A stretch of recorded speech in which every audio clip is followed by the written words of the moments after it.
¿Qué objetivos tenían ustedes el día 20 en Cataluña? Repito, no voy a entrar más en eso. No.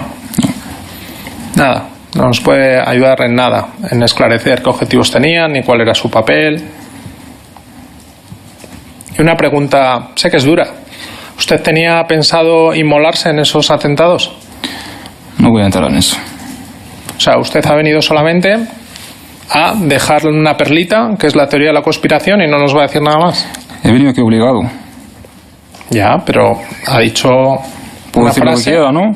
Puede decir lo que usted desee o incluso no decir nada.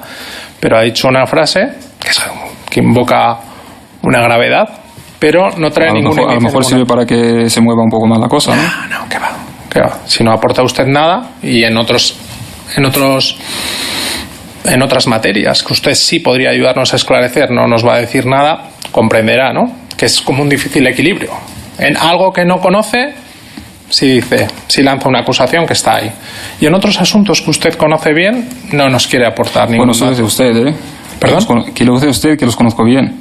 Hombre, si estaba allí, ¿no? ¿Estaba allí? ¿Que estaba un día en la casa que explotó? ¿Usted no estaba allí? ¿En la casa? Y no ha grabado. Sí, estaba en la casa. Sí. ¿No ha participado también en grabaciones de vídeo? No. Pues están en el sumario, señor Uli. Es usted el que dijo en unas imágenes con la madre de Satán en el suelo ese explosivo, diciendo que eso les iba a ayudar a entrar en el jardín del Edén. Es usted, hay imágenes. No voy a entrar en eso.